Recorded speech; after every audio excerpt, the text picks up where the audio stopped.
India. Abstract.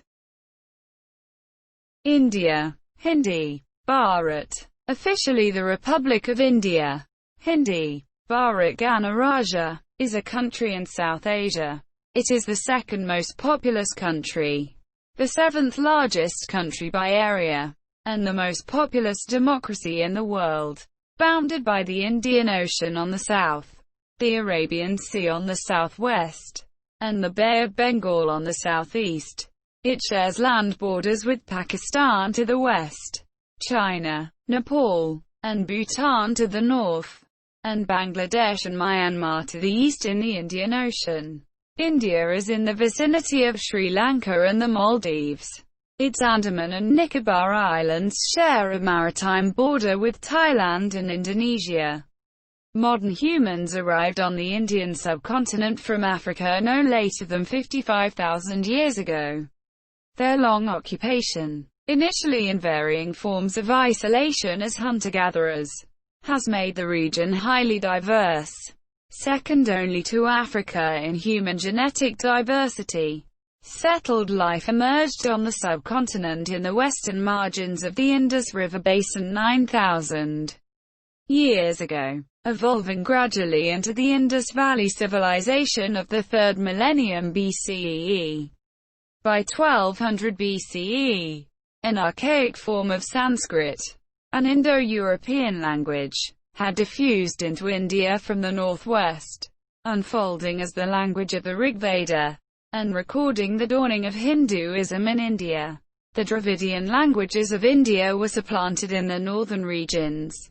By 400 BCE, stratification and exclusion by caste had emerged within Hinduism, and Buddhism and Jainism had arisen, proclaiming social orders unlinked to heredity. Early political consolidations gave rise to the loose-knit Maurya and Gupta empires based in their Ganges basin. Their collective era was suffused with wide-ranging creativity, but also marked by the declining status of women, and the incorporation of untouchability into an organized system of belief. In South India, the Middle Kingdoms exported Dravidian languages, scripts and religious cultures to the kingdoms of Southeast Asia. In the early medieval era, Christianity, Islam, Judaism, and Zoroastrianism put down roots on India's southern and western coasts. Muslim armies from Central Asia intermittently overran India's northern plains, eventually establishing the Delhi Sultanate, and drawing northern India into the cosmopolitan networks of medieval Islamism. In the 15th century, the Vijayanagara Empire created a long-lasting composite Hindu culture in South India. In the Punjab, Sikhism emerged, rejecting institutionalized religion. The Mughal Empire, in 1526, ushered in 2 centuries of relative peace, leaving a legacy of luminous architecture. Gradually expanding rule of the British East India Company followed, turning India into a colonial economy, but also consolidating its sovereignty. British Crown rule began in 1858. The rights promised to Indians were granted slowly, but technological changes were introduced, and ideas of education, modernity and the public life took root. A pioneering and influential nationalist movement emerged, which was noted for non-violent resistance and led India to its independence in 1947. India is a secular federal republic governed in a democratic parliamentary system. It is a pluralistic, multilingual and multi-ethnic society. India's population grew from 361 million in 1951 to 1,211 million in 2011. During the same time, its nominal per capita income increased from $64 annually to $1,498, and its literacy rate from 16.6% to 74%. From being a comparatively destitute country in 1951, India has become a fast-growing major economy. a hub for information technology services. With an expanding middle class, it has a space program which includes several planned or completed extraterrestrial missions. Indian movies, music, and spiritual teachings play an increasing role in global culture. India has substantially reduced its rate of poverty, though at the cost of increasing economic inequality. India is a nuclear weapons state, which ranks high in military expenditure. It has disputes over Kashmir with its neighbors, Pakistan and China, unresolved since the mid-20th century. Among the socio-economic challenges India faces are gender inequality, child malnutrition, and rising levels of air pollution. India's land is megadiverse, with 4 biodiversity hotspots. Its forest cover comprises 21.4% of its area. India's wildlife, which has traditionally been viewed with tolerance in India's culture, is supported among these forests and elsewhere, in protected habitats. Etymology. According to the Oxford English Dictionary, 3rd edition 2009, the name India is derived from the classical Latin India, a reference to South Asia and an uncertain region to its east, and in turn derived successively from Hellenistic Greek India, India, Ancient Greek Indos, Old Persian Hindush, an eastern province of the Achaemenid Empire, and ultimately its cognate, the Sanskrit Sindhu, or river, specifically the Indus River and, by implication, its well-settled southern basin. The ancient Greeks refer to the Indians as Indoi, Indi, which translates as the people of the Indus. The term Bharat, pronounced listen, mentioned in both Indian epic poetry and the Constitution of India, is used in its variations by many Indian languages. A modern rendering of the historical name Bharatavarsha, which applied originally to a region of the Gangetic Valley. Bharat gained increased currency from the mid-19th century as a native name for India. Hindustan, listen, is a Middle Persian name for India, introduced during the Mughal Empire and used widely since. Its meaning has varied, referring to a region encompassing present-day northern India and Pakistan or to India in its near entirety. History. By 55,000 years ago, the first modern humans, or Homo sapiens, had arrived on the Indian subcontinent from Africa, where they had earlier evolved. The earliest known modern human remains in South Asia date to about 30,000 years ago. After 6500 BCE, evidence for domestication of food crops and animals, construction of permanent structures, and storage of agricultural surplus appeared in Mehrgarh and other sites in what is now Balochistan. These gradually developed into the Indus Valley Civilization, the first urban culture in South Asia, which flourished during 2500–1900 BCE in what is now Pakistan and western India, centered around cities such as Mohenjo-Daro, Harappa, Dholavira, and Kalibangan, and relying on varied forms of subsistence. The civilization engaged robustly in crafts production and wide-ranging trade. During the period 2000 to 500 BCE, many regions of the subcontinent transitioned from the Chalcolithic cultures to the Iron Age ones. The Vedas, the oldest scriptures associated with Hinduism, were composed during this period, and historians have analyzed these to positive Vedic culture in the Punjab region and the upper Gangetic Plain. Most historians also consider this period to have encompassed several waves of Indo-Aryan migration into the subcontinent from the northwest. The caste system, which created a hierarchy of priests, warriors, and free peasants, but which excluded indigenous peoples by labeling their occupations impure, arose during this period. On the Deccan Plateau, Archaeological evidence from this period suggests the existence of a chiefdom stage of political organization. In South India, a progression to sedentary life is indicated by the large number of megalithic monuments dating from this period, as well as by nearby traces of agriculture, irrigation tanks, and craft traditions. In the late Vedic period, around the 6th century BCE, the small states and chiefdoms of the Ganges Plain and the northwestern regions had consolidated into 16 major oligarchies and monarchies that were known as the Mahajanapadas. The emerging urbanization gave rise to non-Vedic religious movements, two of which became independent religions.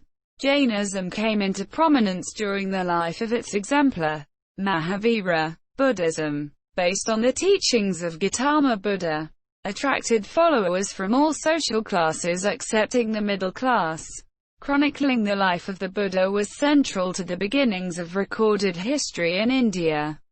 In an age of increasing urban wealth, both religions held up renunciation as an ideal, and both established long-lasting monastic traditions.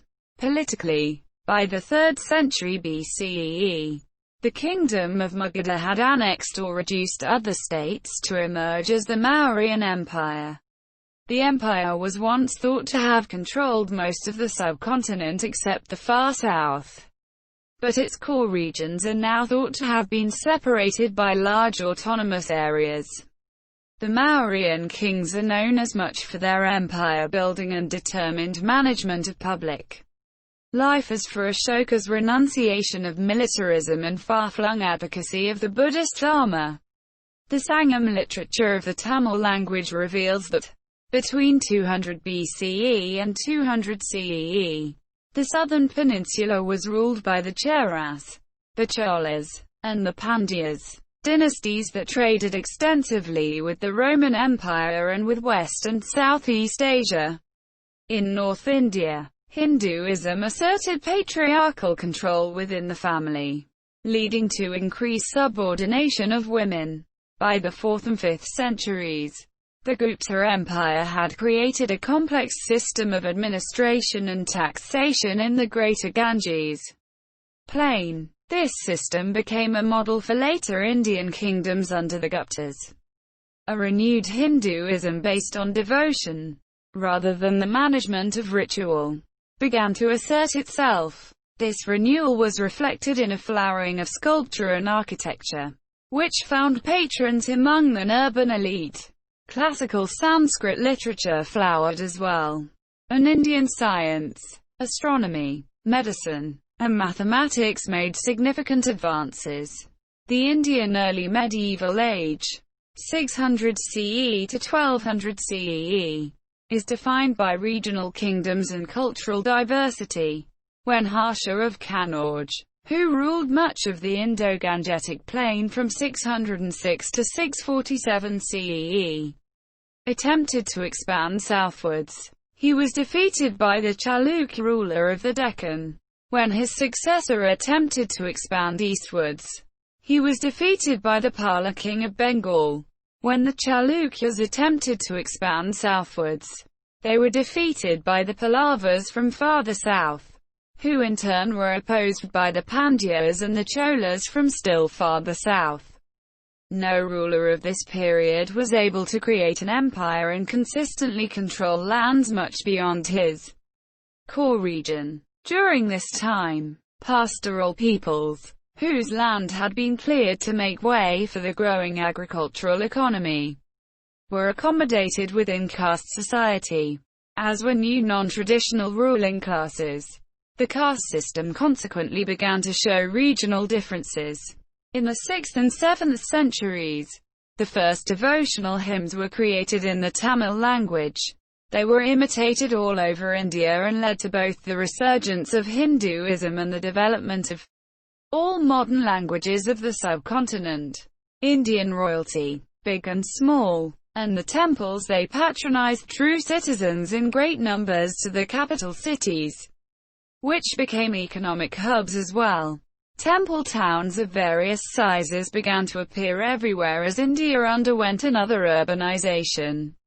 By the 8th and 9th centuries, the effects were felt in Southeast Asia, as South Indian culture and political systems were exported to lands that became part of modern-day Myanmar, Thailand, Laos, Cambodia, Vietnam, Philippines, Malaysia, and Java. Indian merchants, scholars, and sometimes armies were involved in this transmission. Southeast Asians took the initiative as well, with many sojourning in Indian seminaries and translating Buddhist and Hindu texts into their languages. After the 10th century, Muslim Central Asian nomadic clans, using swift horse cavalry and raising vast armies united by ethnicity and religion, repeatedly overran South Asia's northwestern plains, leading eventually to the establishment of the Islamic Delhi Sultanate in 1206. The Sultanate was to control much of North India and to make many forays into South India. Although at first disruptive for the Indian elites, the Sultanate largely left its vast non-Muslim subject population to its own laws and customs by repeatedly repulsing Mongol raiders in the 13th century. The Sultanate saved India from the devastation visited on Western Central Asia, setting the seed for centuries of migration of fleeing soldiers, learned men, mystics, traders, artists, and artisans from that region into the subcontinent, thereby creating a syncretic Indo-Islamic culture in the north. The Sultanate's raiding and weakening of the regional kingdoms of South India paved the way for the indigenous Vijayanagara Empire, embracing a strong Shaivite tradition and building upon the military technology of the Sultanate. The empire came to control much of peninsular India, and was to influence South Indian society for long afterwards.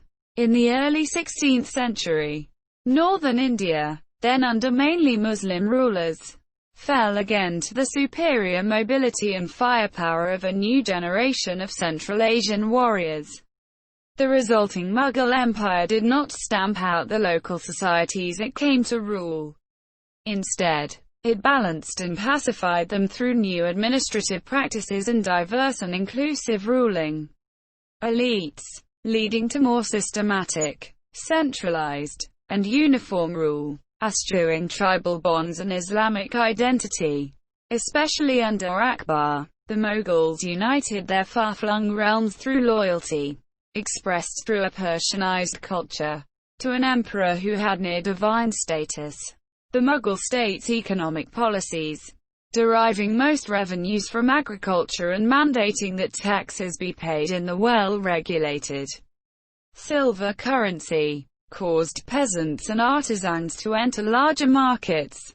The relative peace maintained by the empire during much of the 17th century was a factor in India's economic expansion, resulting in greater patronage of painting, literary forms, textiles, and architecture. Newly coherent social groups in northern and western India, such as the Marathas, the Rajputs, and the Sikhs, gained military and governing ambitions during Mughal rule, which, through collaboration or adversity, gave them both recognition and military experience.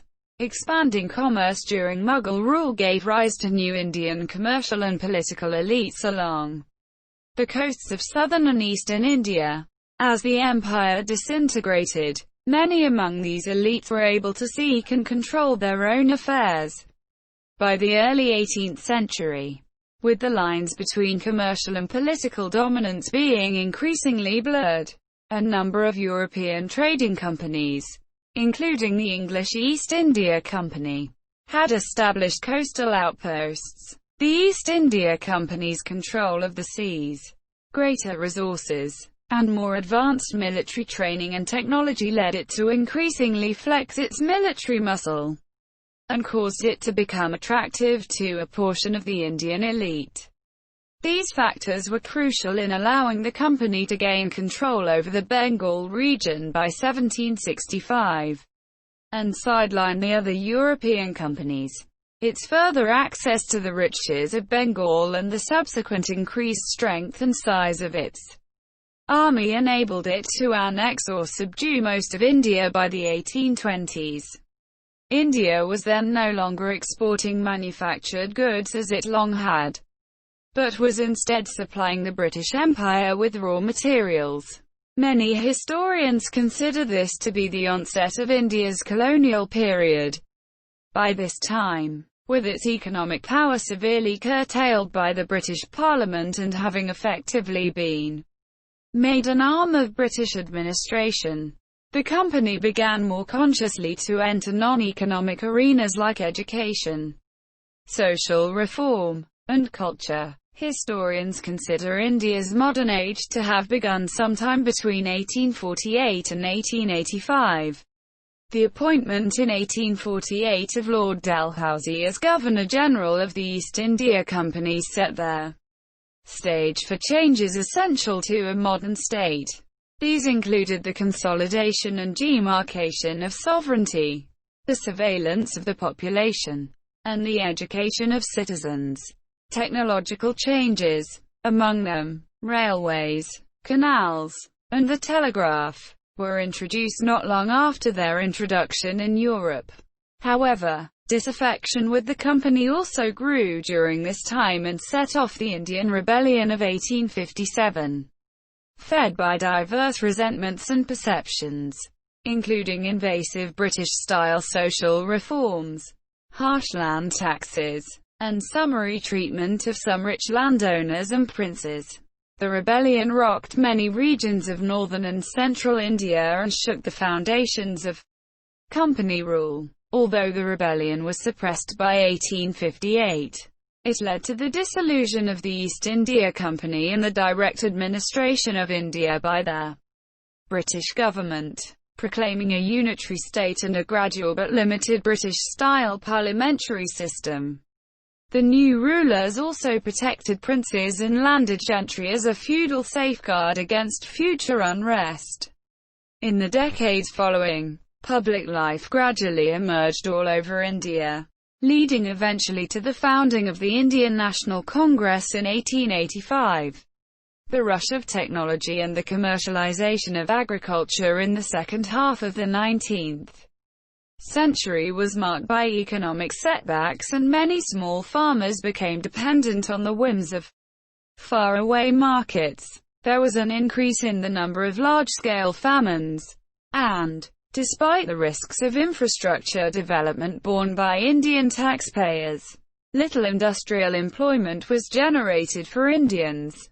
There were also salutary effects. Commercial cropping, especially in the newly canaled Punjab, led to increased food production for internal consumption. The railway network provided critical famine relief, notably reduced the cost of moving goods, and helped nascent Indian-owned industry.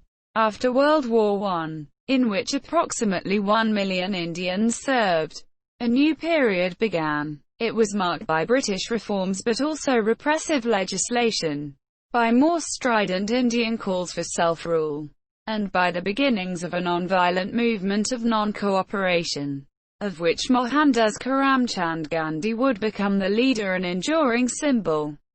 During the 1930s, slow legislative reform was enacted by the British. The Indian National Congress won victories in the resulting elections. The next decade was beset with crises.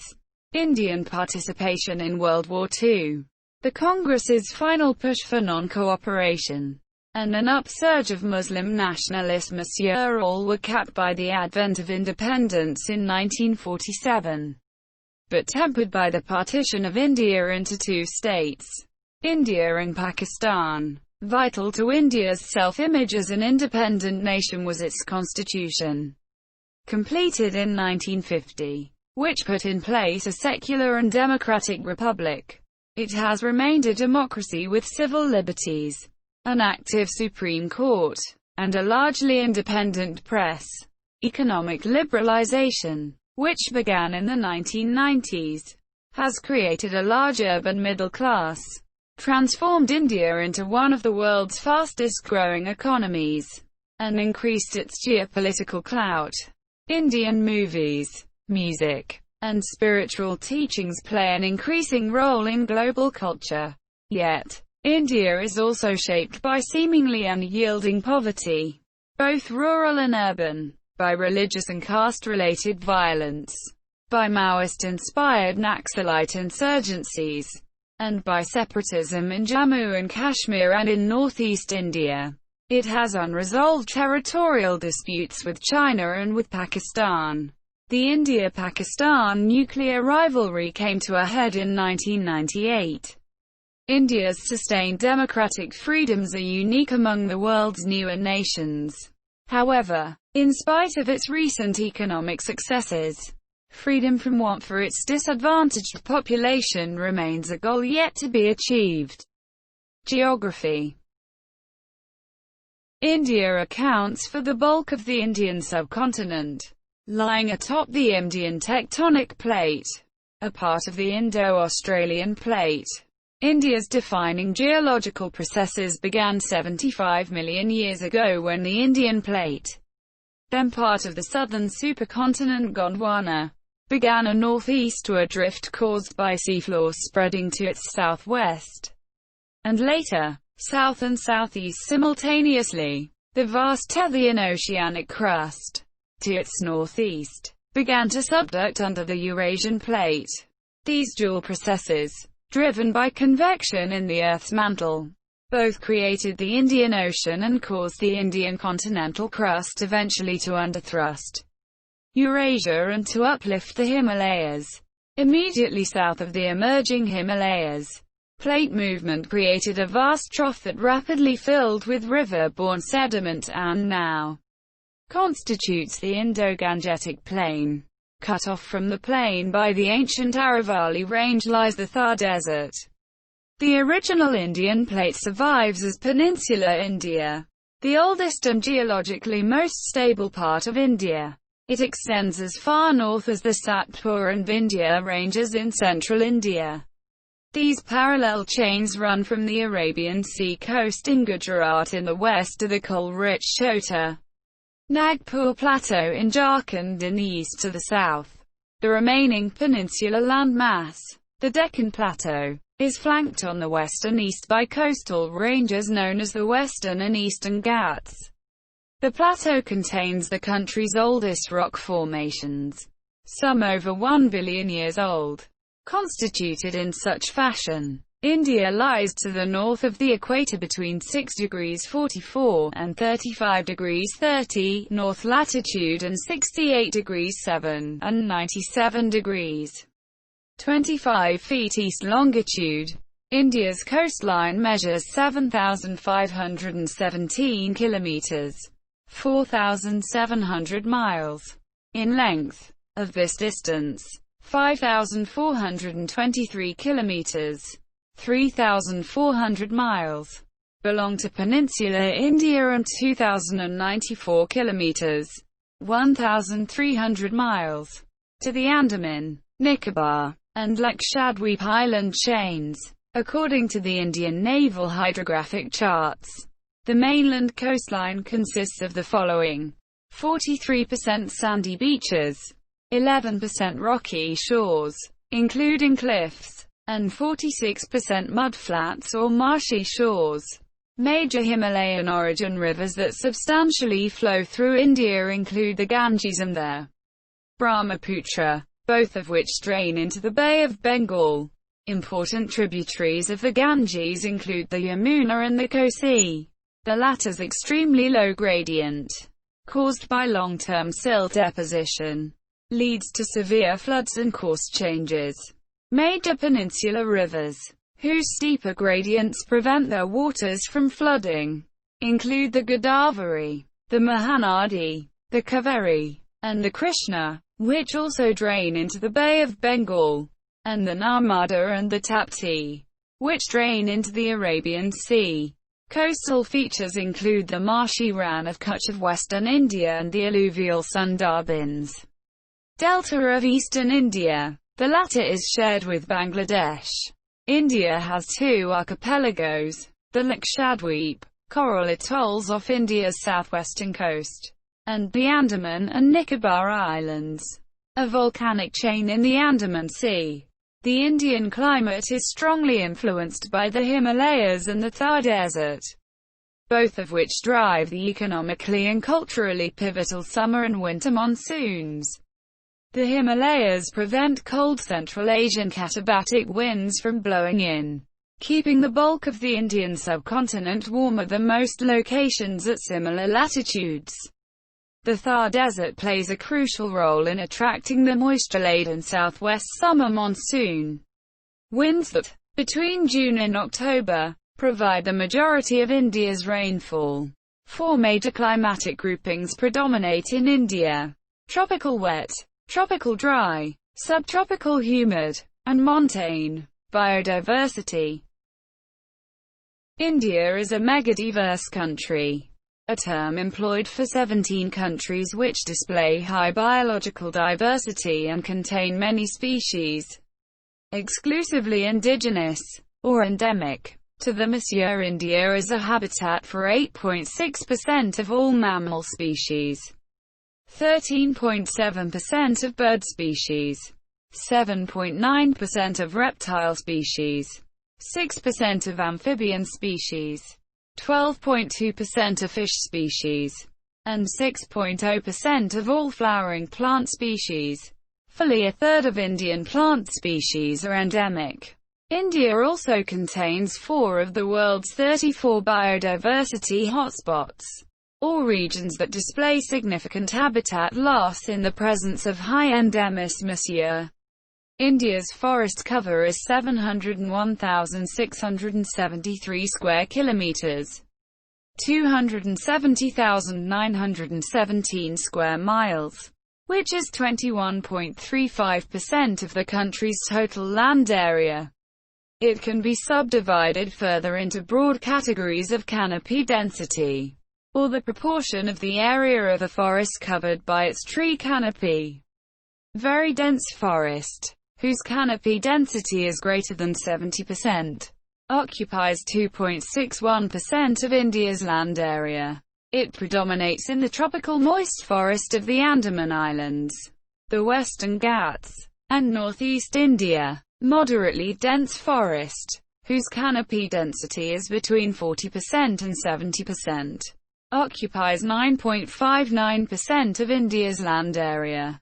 It predominates in the temperate coniferous forest of the Himalayas, the moist deciduous sal forest of eastern India, and the dry deciduous teak forest of central and southern India.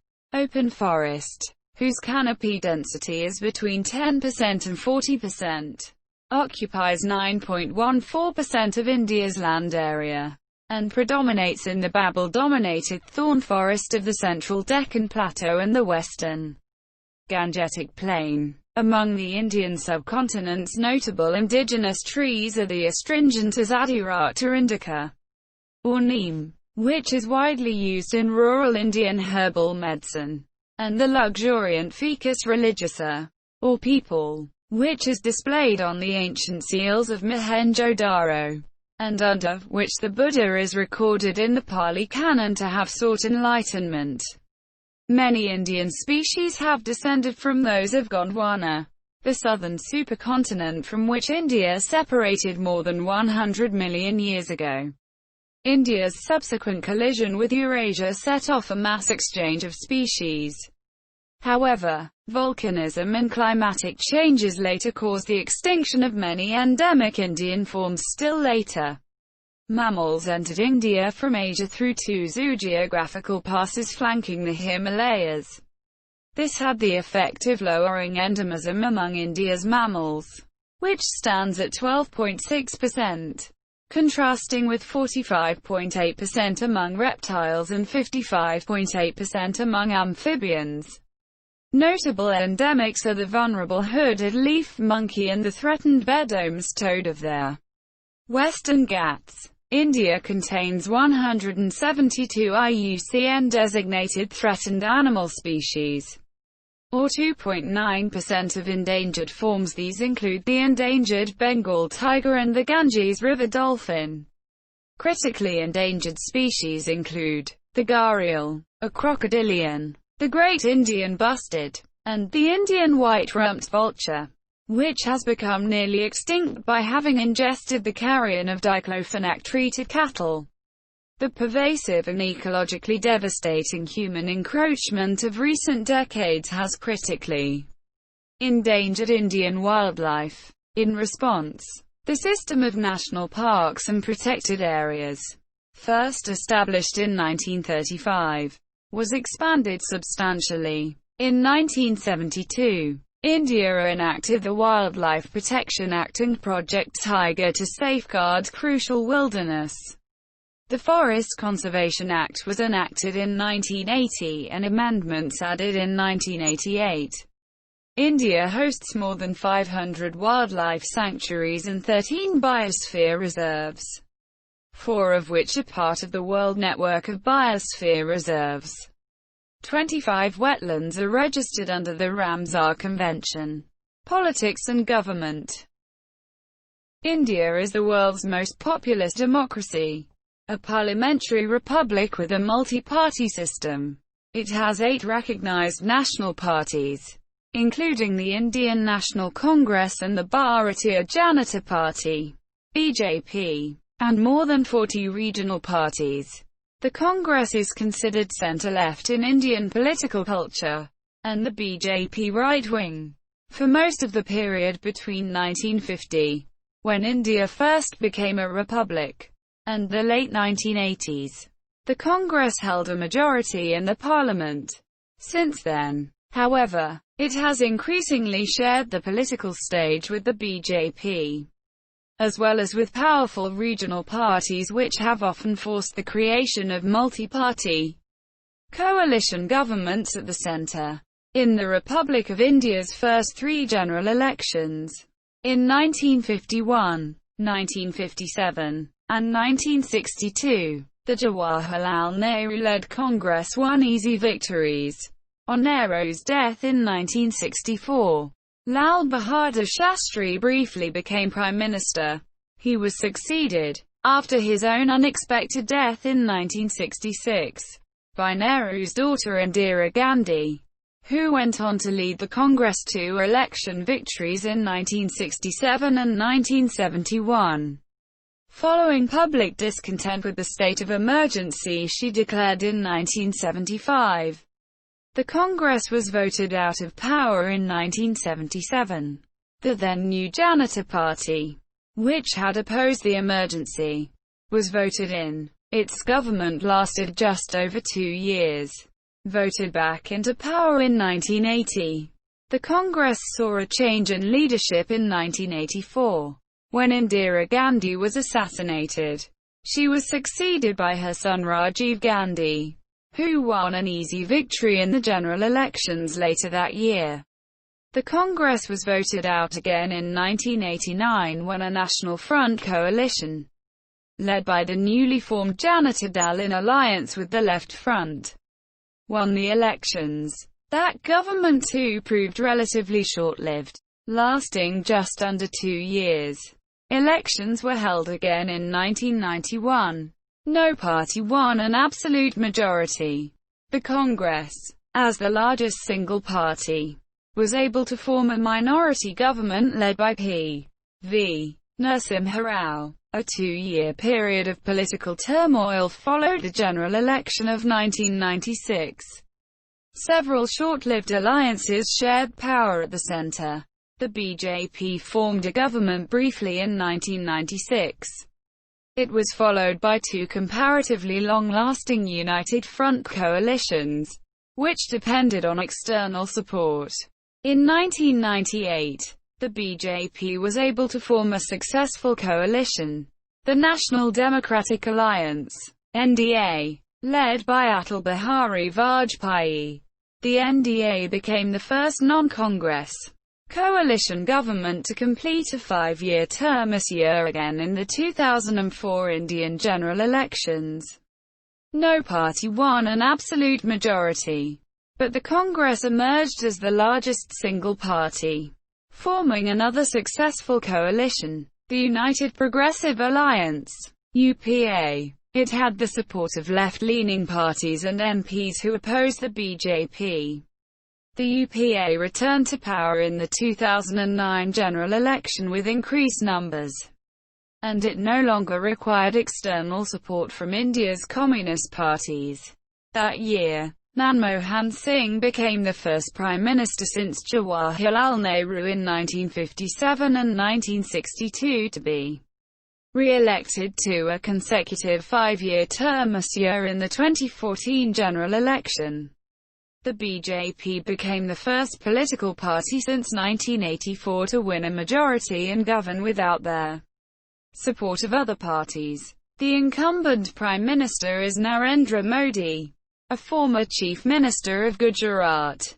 On 20 July 2017, Ramnath Kovind was elected India's 14th President and took the oath of office on 25 July 2017.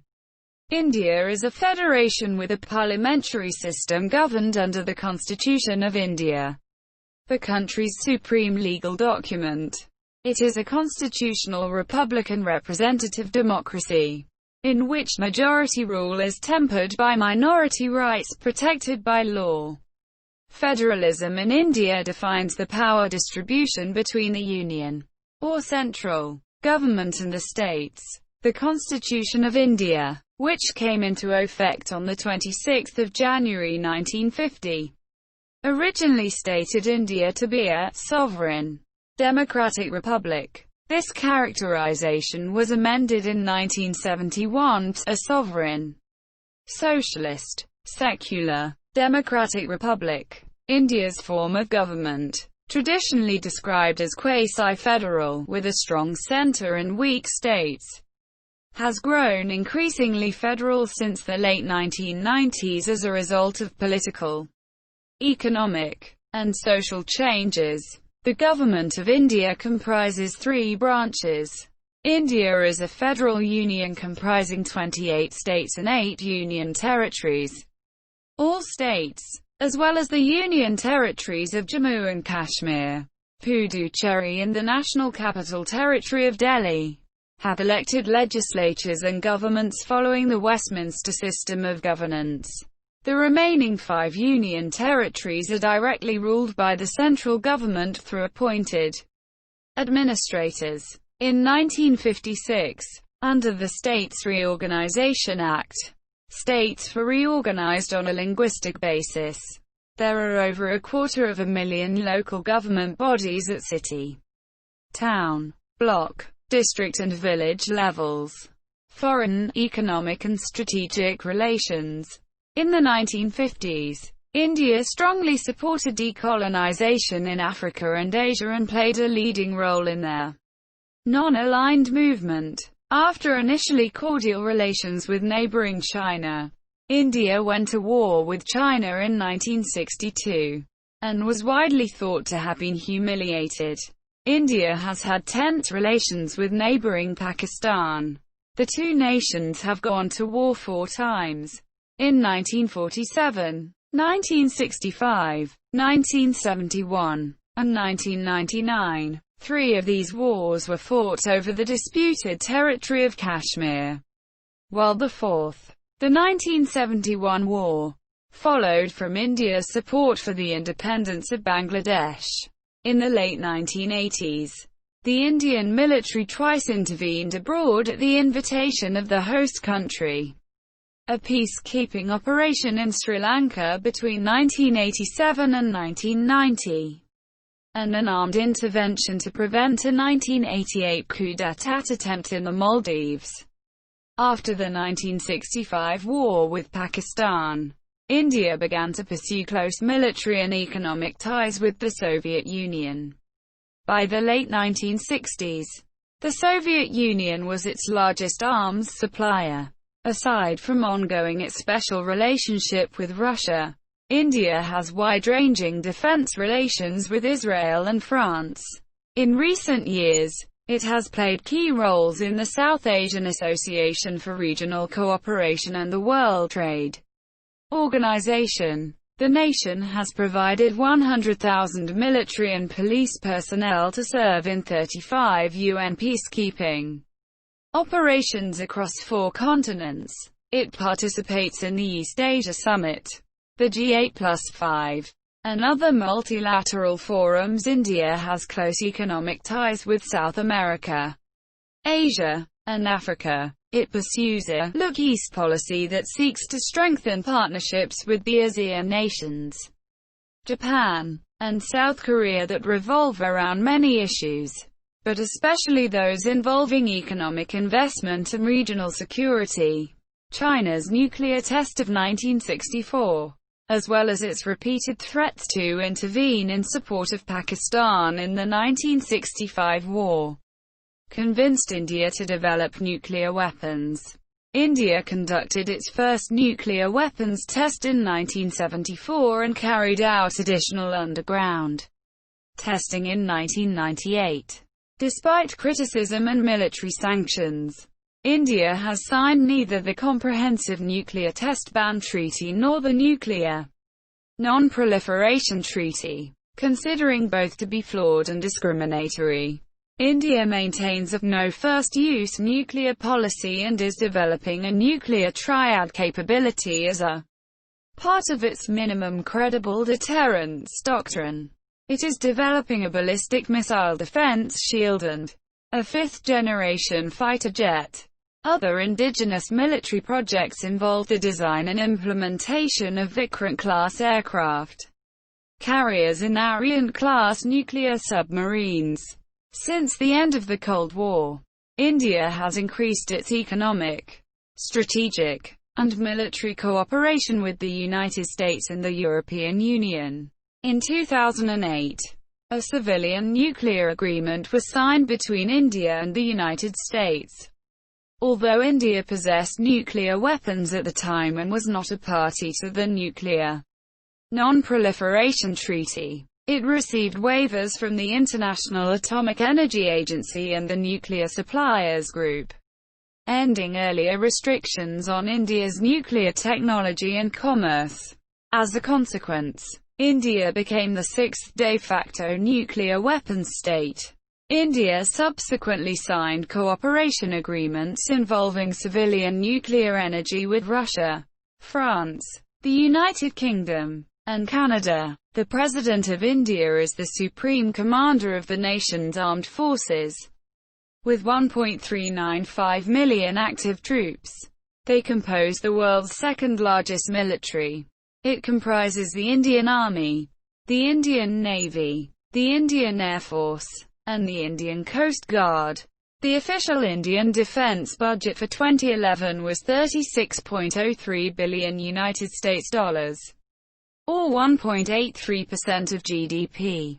For the fiscal year spanning 2012-2013, $40.44 billion United States dollars was budgeted, according to a 2008 Stockholm International Peace Research Institute (SIPRI) report. India's annual military expenditure in terms of purchasing power stood at $72.7 billion United States dollars. In 2011, the annual defense budget increased by 11.6%, although this does not include funds that reach the military through other branches of government. As of 2012, India is the world's largest arms importer. Between 2007 and 2011, it accounted for 10% of funds spent on international arms purchases. Much of the military expenditure was focused on defense against Pakistan and countering growing Chinese influence in the Indian Ocean. In May 2017, the Indian Space Research Organisation launched the South Asia Satellite, a gift from India to its neighbouring SAARC countries. In October 2018, India signed a $5.43 billion United States dollars, over 400 billion rupees, agreement with Russia to procure 4 S-400 Triumph surface-to-air missile defense systems. Russia's most advanced long-range missile defense system, Socio-Economic According to the International Monetary Fund, IMF, the Indian economy in 2017 was nominally worth $2.6 trillion. It is the sixth largest economy by market exchange rates, and is almost $10 trillion. The third largest by purchasing power parity, or PP, with its average annual GDP growth rate of 5.8% over the past 2 decades, and reaching 6.1% during 2011-2012. India is one of the world's fastest-growing economies. However, the country ranks 140th in the world in nominal GDP per capita and 129th in GDP per capita at PP. Until 1991, all Indian governments followed protectionist policies that were influenced by socialist economics. Widespread state intervention and regulation largely walled the economy off from the outside world. An acute balance of payments crisis in 1991 forced the nation to liberalize its economy. Since then it has moved slowly towards a free market system by emphasizing both foreign trade and direct investment inflows. India has been a member of WTO since 1 January 1995. The 513.7 million worker Indian labor force is the world's second largest. As of 2016, the service sector makes up 55.6% of GDP. The industrial sector 26.3% and the agricultural sector 18.1%. India's foreign exchange remittances of $70 billion in 2014, the largest in the world, were contributed to its economy by 25 million Indians working in foreign countries. Major agricultural products include rice, wheat, oilseed, cotton, jute, tea, sugarcane, and potatoes. Major industries include textiles, telecommunications, chemicals, pharmaceuticals, biotechnology, food processing, steel, transport equipment, cement, mining, petroleum, machinery, and software. In 2006, the share of external trade in India's GDP stood at 24%, up from 6% in 1985. In 2008, India's share of world trade was 1.68%. In 2011, India was the world's 10th largest importer and the 19th largest exporter. Major exports include petroleum products, textile goods, jewelry, software, engineering goods, chemicals, and manufactured leather goods. Major imports include crude oil, machinery, gems, fertilizer, and chemicals. Between 2001 and 2011, the contribution of petrochemical and engineering goods to total exports grew from 14% to 42%. India was the world's second largest textile exporter after China in the 2013 calendar year, averaging an economic growth rate of 7.5% for several years prior to 2007. India has more than doubled its hourly wage rates during the first decade of the 21st century. Some 431 million Indians have left poverty since 1985. India's middle classes are projected to number around 580 million by 2030, though ranking 51st in global competitiveness. As of 2010, India ranks 17th in financial market sophistication, 24th in the banking sector, 44th in business sophistication, and 39th in innovation, ahead of several advanced economies, with 7 of the world's top 15 information technology outsourcing companies based in India. As of 2009, the country is viewed as the second most favorable outsourcing destination after the United States. India's consumer market, the world's 11th largest, is expected to become 5th largest by 2030. However, Barely 2% of Indians pay income taxes.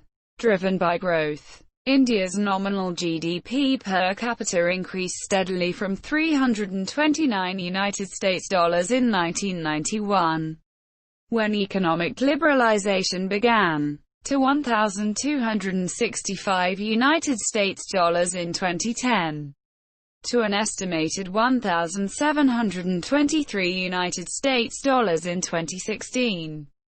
It is expected to grow to $2,358 United States dollars by 2020.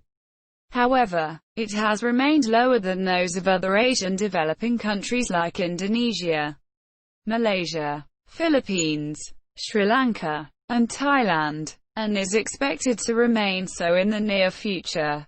Its GDP per capita is higher than Pakistan, Nepal, Afghanistan, Bangladesh and others. According to a 2011 PricewaterhouseCoopers (PwC) report, India's GDP at purchasing power parity could overtake that of the United States by 2045.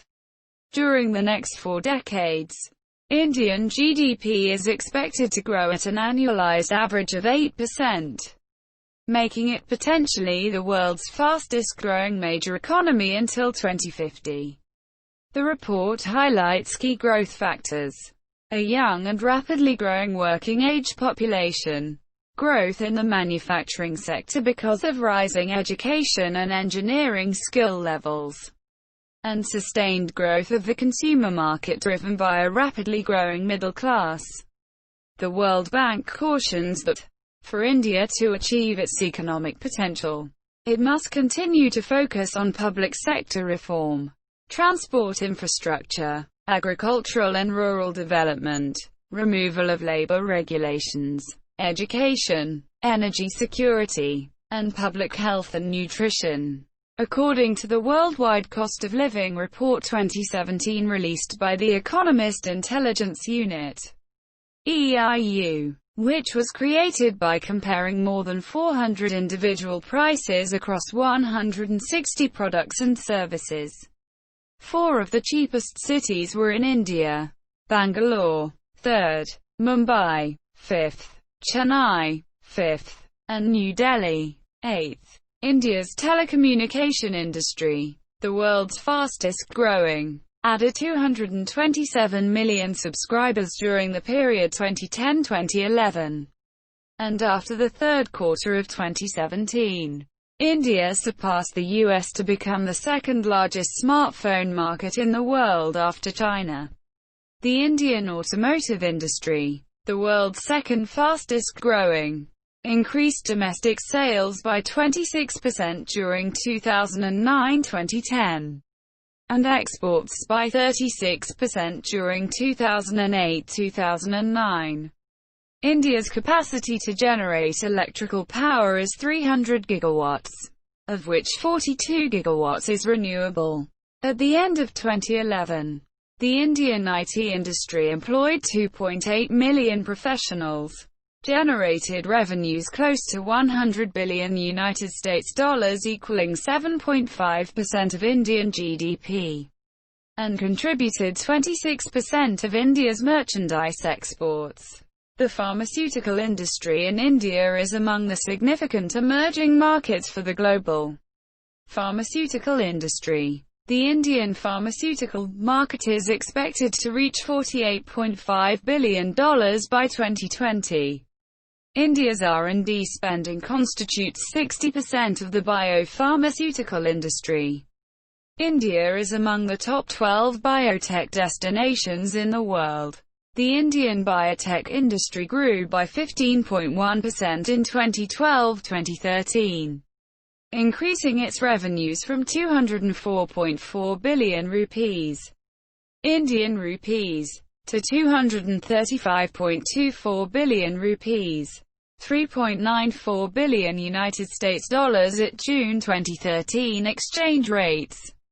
Despite economic growth during recent decades, India continues to face socio-economic challenges. In 2006, India contained the largest number of people living below the World Bank's international poverty line of $1 and 25 cents per day. The proportion decreased from 60% in 1981 to 42% in 2005.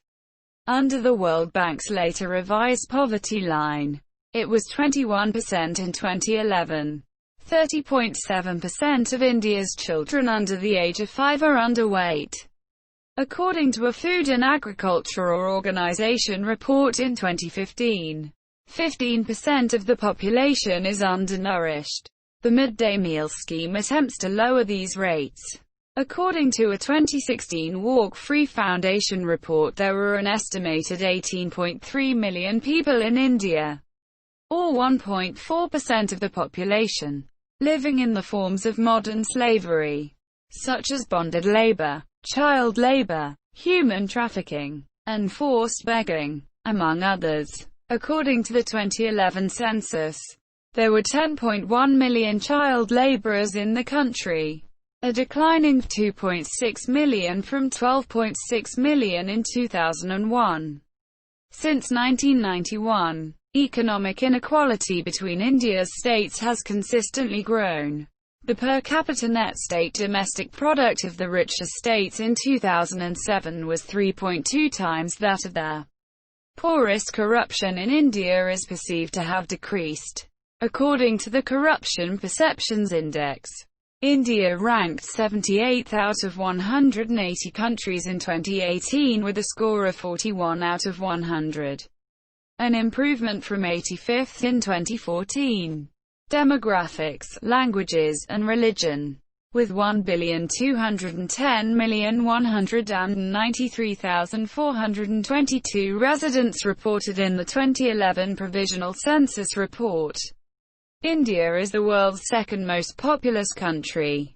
Its population grew by 17.64% from 2001 to 2011, compared to 21.54% growth in the previous decade.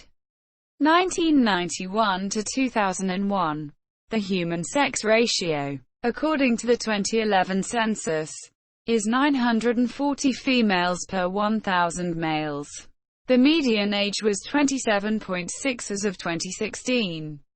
The first post-colonial census, conducted in 1951, counted 361 million people.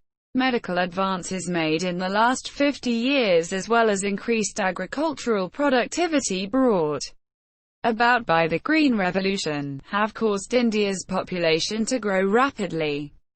The average life expectancy in India is at 68 years, 69.6 years for women, 67.3 years for men. There are around 50 physicians per 100,000 Indians. Migration from rural to urban areas has been an important dynamic in India's recent history. The number of people living in urban areas grew by 31.2% between 1991 and 2001. Yet, in 2001, over 70% still lived in rural areas. The level of urbanization increased further from 27.81% in the 2001 census to 31.16% in the 2011 census. The slowing down of the overall population growth rate was due to the sharp decline in the growth rate in rural areas since 1991. According to the 2011 census, there are 53 million plus urban agglomerations in India, among them Mumbai, Delhi, Kolkata, Chennai, Bangalore, Hyderabad and Ahmedabad, in decreasing order by population. The literacy rate in 2011 was 74.04%, 65.46% among females and 82.14% among males. The rural-urban literacy gap, which was 21.2 percentage points in 2001, dropped to 16.1 percentage points in 2011. The improvement in the rural literacy rate is twice that of urban areas. Kerala is the most literate state with 93.91% literacy, while Bihar the least with 63.82%. India is home to two major language families. Indo-Aryan, spoken by about 74% of the population, and Dravidian, spoken by 24% of the population. Other languages spoken in India come from the Austroasiatic and Sino-Tibetan language families. India has no national language. Hindi, with the largest number of speakers, is the official language of the government. English is used extensively in business and administration and has the status of a subsidiary official language. It is important in education, especially as a medium of higher education. Each state and union territory has one or more official languages, and the Constitution recognizes in particular 22 scheduled languages. The 2011 census reported the religion in India with the largest number of followers was Hinduism, 79.80% of the population, followed by Islam, 14.23%. The remaining were Christianity, 2.30%, Sikhism, 1.72%, Buddhism, 0.70%, Jainism, 0.36%, and others, 0.9%. India has the world's largest Hindu, Sikh, Jain, Zoroastrian, and Bahrari populations, and has the third largest Muslim population, the largest for a non-Muslim majority country. Culture. Indian cultural history spans more than 4,500 years. During the Vedic period, c. 1700 c. 500 BCE, the foundations of Hindu philosophy, mythology, theology and literature were laid, and many beliefs and practices which still exist today, such as Dharma, Karma, Yoga, and Moksha, were established. India is notable for its religious diversity, with Hinduism, Buddhism, Sikhism, Islam, Christianity, and Jainism among the nation's major religions. The predominant religion, Hinduism, has been shaped by various historical schools of thought, including those of the Upanishads, the Yoga Sutras, the Bhakti movement, and by Buddhist philosophy. Much of Indian architecture, including the Taj Mahal, other works of Mughal architecture, and South Indian architecture, blends ancient local traditions with imported styles. Vernacular architecture is also regional in its flavors.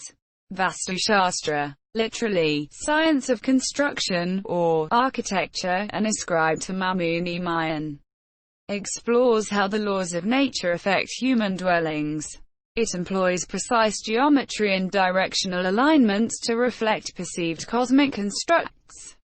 As applied in Hindu temple architecture, it is influenced by the Shilpa Shastras, a series of foundational texts whose basic mythological form is the Vastupurusha Mandala, a square that embodied the Absolute.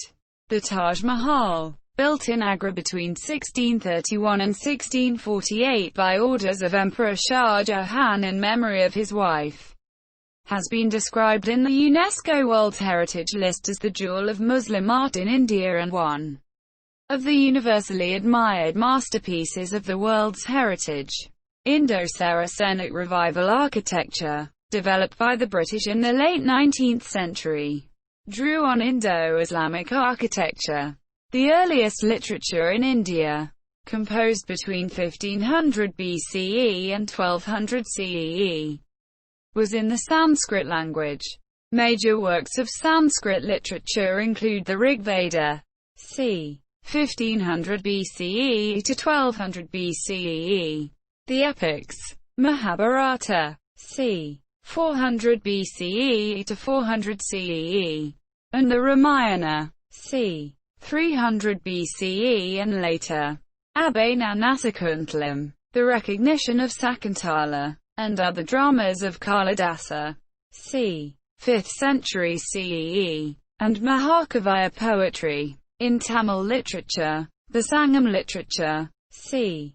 600 BCE to 300 BCE, consisting of 2,381 poems, composed by 473 poets, is the earliest work. From the 14th to the 18th centuries, India's literary traditions went through a period of drastic change because of the emergence of devotional poets like Kabir, Tulsidas, and Guru Nanak. This period was characterized by a varied and wide spectrum of thought and expression. As a consequence, medieval Indian literary works differed significantly from classical traditions. In the 19th century, Indian writers took a new interest in social questions and psychological descriptions. In the 20th century, Indian literature was influenced by the works of the Bengali poet and novelist Rabindranath Tagore, who was a recipient of the Nobel Prize in Literature. Indian music ranges over various traditions and regional styles.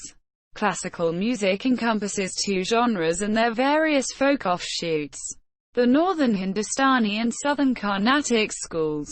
Regionalized popular forms include filmy and folk music. The syncretic tradition of the bauls is a well-known form of the latter. Indian dance also features diverse folk and classical forms. Among the better-known folk dances are the Bhangra of Punjab, the Bihu of Assam, the Jhumar and Chau of Jharkhand, Odisha and West Bengal, Garba and Dandiya of Gujarat, Ghumar of Rajasthan, and the Lavani of Maharashtra. 8 dance forms, many with narrative forms and mythological elements, have been accorded classical dance status by India's National Academy of Music, Dance, and Drama. These are Bharatanatyam of the state of Tamil Nadu, Kathak of Uttar Pradesh, Kathakali and Mohiniyattam of Kerala, Kuchipudi of Andhra Pradesh, Manipuri of Manipur, Odissi of Odisha, and the Satriya of Assamese. Theatre in India melds music, dance, and improvised or written dialogue, often based on Hindu mythology, but also borrowing from medieval romances or social and political events. Indian theatre includes the Bhavai of Gujarat, the Jatra of West Bengal, the Nautanki and Ramleela of North India, Tamasha of Maharashtra, Barakatha of Andhra Pradesh, Terrakattu of Tamil Nadu, and the Yakshagana of Karnataka. India has a theatre training institute, the National School of Drama, NSD, that is situated at New Delhi. It is an autonomous organisation under the Ministry of Culture, Government of India. The Indian film industry produces the world's most watched cinema. Established regional cinematic traditions exist in the Assamese, Bengali, Bhojpuri, Hindi, Kannada, Malayalam, Punjabi, Gujarati, Marathi, Odia, Tamil, and Telugu languages. The Hindi language film industry, Bollywood, is the largest sector, representing 43% of box office revenue, followed by the South Indian Telugu and Tamil film industries, which represent 36% combined. Television broadcasting began in India in 1959 as a state-run medium of communication and expanded slowly for more than 2 decades. The state monopoly on television broadcast ended in the 1990s. Since then, satellite channels have increasingly shaped the popular culture of Indian society. Today, television is the most penetrative media in India. Industry estimates indicate that as of 2012 there are over 554 million TV consumers, 462 million with satellite and/or cable connections, compared to other forms of mass media such as the press, 350 million, radio, 156 million, or internet, 37 million. Traditional Indian society is sometimes defined by social hierarchy. The Indian caste system embodies much of the social stratification and many of the social restrictions found in the Indian subcontinent. Social classes are defined by thousands of endogamous hereditary groups, often termed as jatis, or castes. India declared untouchability to be illegal in 1947 and has since enacted other anti-discriminatory laws and social welfare initiatives.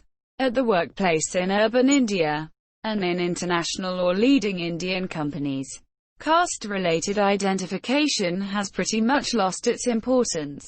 Family values are important in the Indian tradition, and multi-generational patriarchal joint families have been the norm in India, though nuclear families are becoming common in urban areas.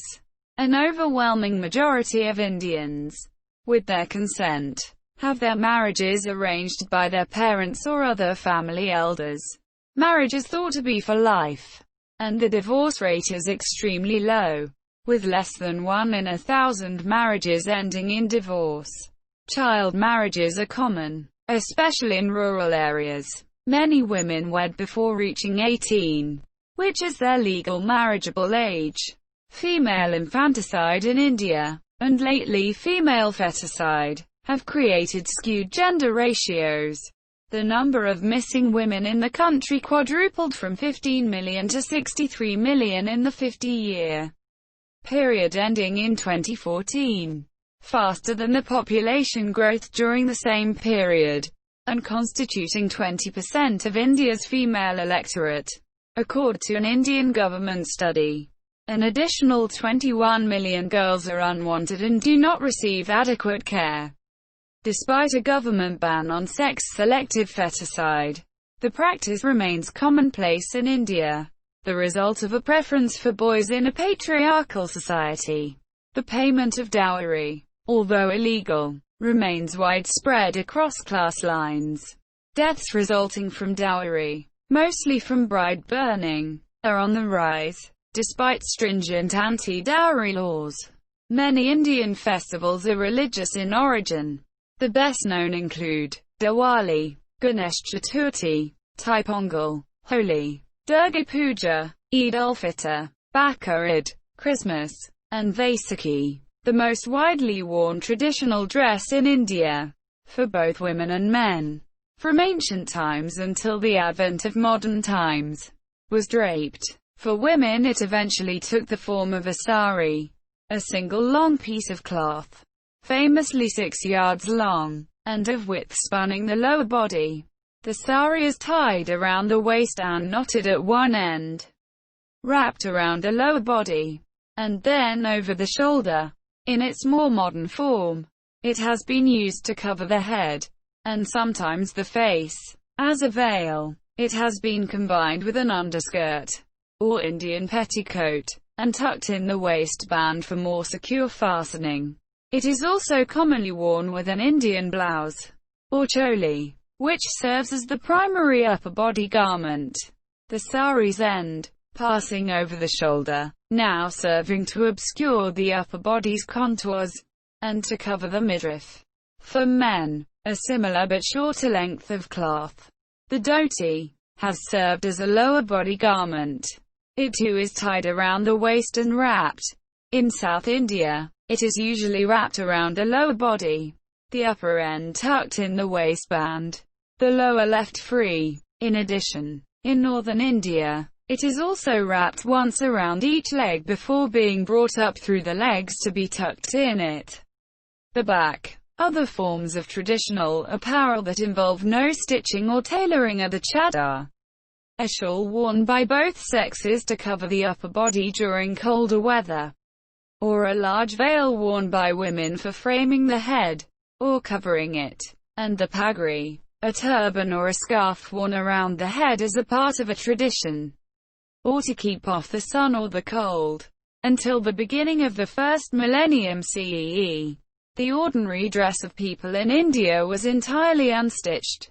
The arrival of the Kushans from Central Asia, circa 48 CE, popularized cut-and-sewn garments in the style of Central Asian favored by the elite in northern India. However, it was not until Muslim rule was established, first with the Delhi Sultanate and then the Mughal Empire, that the range of stitched clothes in India grew and their use became significantly more widespread among the various garments gradually establishing themselves in northern India during medieval and early modern times and now commonly worn are the shalwars and pajamas, both forms of trousers, as well as the tunics kurta and kameez. In southern India, however, the traditional draped garments were to see much longer continuous use.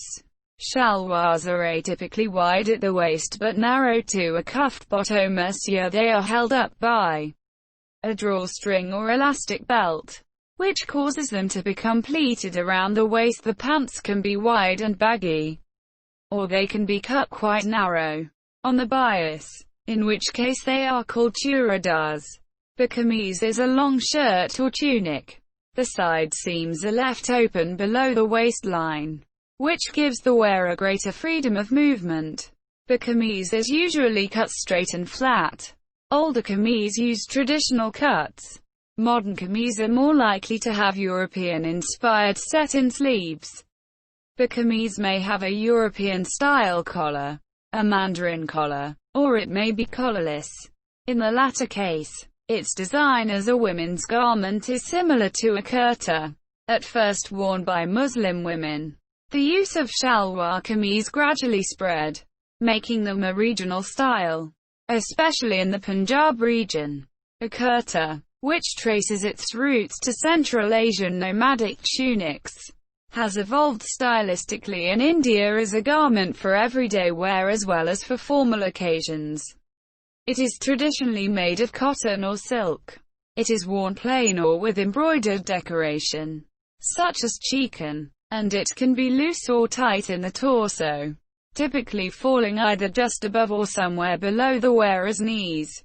The sleeves of a traditional kurta fall to the wrist without narrowing. The ends hemmed but not cuffed. The kurta can be worn by both men and women. It is traditionally collarless, though standing collars are increasingly popular, and it can be worn over ordinary pajamas, loose shalwars, churidars, or less traditionally over jeans. In the last 50 years, fashions have changed a great deal in India. Increasingly, in urban settings in northern India, the sari is no longer the apparel of everyday wear, transformed instead into one for formal occasions. The traditional shalwar kameez is rarely worn by younger women, who favor churidars or jeans. The kurtas worn by young men usually fall to the shins and are seldom plain. In white-collar office settings, ubiquitous air conditioning allows men to wear sports jackets year-round. For weddings and formal occasions, men in the middle and upper classes often wear band gala, or short nehru jackets, with pants, with the groom and his groomsmen sporting sherwanis and churidars. The dhoti, the once universal garment of Hindu India, the wearing of which in the homespun and hand-woven form of khadi allowed Gandhi to bring Indian nationalism to the millions, is seldom seen in the cities. Reduced now, with brocaded border, to the liturgical vestments of Hindu priests. Indian cuisine consists of a wide variety of regional and traditional cuisines. Given the range of diversity in soil type, climate, culture, ethnic groups, and occupations, these cuisines vary substantially from each other. Using locally available spices, herbs, vegetables, and fruit, Indian foodways have been influenced by religion, in particular Hindu cultural choices and traditions. They have been also shaped by Islamic rule, particularly that of the Mughals, by the arrival of the Portuguese on India's southwestern shores, and by British rule. These three influences are reflected, respectively, in the dishes of pilaf and biryani, the vindaloo, and the tiffin and the railway mutton curry. Earlier, the Columbian Exchange had brought the potato, the tomato, maize, peanuts, cashew nuts, pineapples, guavas, and most notably, chili peppers, to India. Each became staples of use. In turn, The spice trade between India and Europe was a catalyst for Europe's age of discovery. The cereals grown in India, their choice, times, and regions of planting, correspond strongly to the timing of India's monsoons, and the variation across regions in their associated rainfall. In general, the broad division of cereal zones in India, as determined by their dependence on rain, was firmly in place before the arrival of artificial irrigation. Rice, which requires a lot of water, has been grown traditionally in regions of high rainfall in the northeast and the western coast. Wheat in regions of moderate rainfall, like India's northern plains, and millet in regions of low rainfall, such as on the Deccan Plateau and in Rajasthan. The foundation of a typical Indian meal is the cereal cooked in plain fashion, and complemented with flavorful, savory dishes. The latter includes lentils, pulses and vegetables spiced commonly with ginger and garlic, but also more discerningly with a combination of spices that may include coriander, cumin, turmeric, cinnamon, cardamom and others as informed by culinary conventions. In an actual meal, this mental representation takes the form of a platter, or thali, with a central place for the cooked cereal, peripheral ones, often in small bowls, for the flavorful accompaniments, and the simultaneous, rather than piecemeal, ingestion of the two in each act of eating, whether by actual mixing, for example of rice and lentils, or in the folding of one, such as bread, around the other, such as cooked vegetables. A notable feature of Indian food is the existence of a number of distinctive vegetarian cuisines, each a feature of the geographical and cultural histories of its adherents. The appearance of ahimsa, or the avoidance of violence toward all forms of life in many religious orders early in Indian history, especially Upanishadic Hinduism, Buddhism and Jainism, is thought to have been a notable factor in the prevalence of vegetarianism among the segment of India's Hindu population, especially in southern India, Gujarat, and the Hindi-speaking belt of north-central India, as well as among Jains. Among these groups, strong discomfort is felt at thoughts of eating meat, and contributes to the low proportional consumption of meat to overall diet in India. Unlike China, which has increased its per capita meat consumption substantially in its years of increased economic growth, in India the strong dietary traditions have contributed to dairy, rather than meat, becoming the preferred form of animal protein consumption accompanying higher economic growth. In the last millennium, the most significant import of cooking techniques into India occurred during the Mughal Empire. The cultivation of rice had spread much earlier from India to Central and West Asia. However, it was during Mughal rule that dishes, such as the pilaf, developed in the interim during the Abbasid Caliphate, and cooking techniques such as the marinating of meat in yogurt, spread into northern India from regions to its northwest to the simple yogurt marinade of Persia. Onions, garlic, almonds, and spices began to be added in India. Rice grown to the southwest of the Mughal capital, Agra, which had become famous in the Islamic world for its fine grain, was partially cooked and layered alternately with the sautéed meat. The pot sealed tightly, and slow-cooked according to another Persian cooking technique, to produce what has today become the Indian biryani, a feature of festive dining in many parts of India, in food served in restaurants in urban North India, and internationally. The diversity of Indian food has been partially concealed by the dominance of Punjabi cuisine.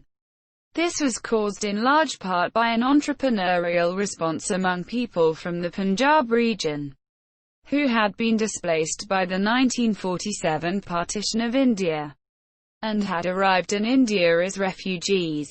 The identification of Indian cuisine with the tandoori chicken, cooked in the tandoor oven, which had traditionally been used for baking bread in the rural Punjab and the Delhi region, especially among Muslims, but which is originally from Central Asia, dates to this period. In India, several traditional indigenous sports remain fairly popular, such as kabaddi, kho-kho, pelwani and gilli danda. Some of the earliest forms of Asian martial arts, such as Kalarippayattu, Musti Yuddha, Silambam, and Marmaradi, originated in India. Chess, commonly held to have originated in India as Chaturanga, is regaining widespread popularity with the rise in the number of Indian grandmasters. Pachisi, from which Parcheesi derives, was played on a giant marble court by Akbar. The improved results garnered by the Indian Davis Cup team and other Indian tennis players in their early 2010s have made tennis increasingly popular in the country. India has a comparatively strong presence in shooting sports, and has won several medals at the Olympics, the World Shooting Championships, and the Commonwealth Games. Other sports in which Indians have succeeded internationally include badminton. Saina Nehwal and PV Sindhu are two of the top-ranked female badminton players in the world. Boxing and wrestling. Football is popular in West Bengal, Goa, Tamil Nadu, Kerala, and the northeastern states. Cricket is the most popular sport in India. Major domestic competitions include the Indian Premier League, which is the most watched cricket league in the world and ranks 6th among all sports leagues. India has hosted or co-hosted several international sporting events: the 1951 and 1982 Asian Games, the 1987, 1996, and 2011 Cricket World Cup tournaments, the 2003 Afro-Asian Games, the 2006 ICC Champions Trophy, the 2010 Hockey World Cup, the 2010 Commonwealth Games, and the 2017 FIFA U17 World Cup. Major international sporting events held annually in India include the Chennai Open, the Mumbai Marathon, the Delhi Half Marathon, and the Indian Masters. The first Formula One Indian Grand Prix featured in late 2011 but has been discontinued from the F1 season calendar since 2014. India has traditionally been the dominant country at the South Asian Games. An example of this dominance is the basketball competition, where the Indian team won 3 out of 4 tournaments to date. Bibliography. Overview. Etymology. History. Geography. Biodiversity. Politics. Foreign relations and military. Economy. Demographics. Culture. External links. Government General Information Coordinates 21 degrees north 78 degrees east 21 degrees north 78 degrees east 21, 78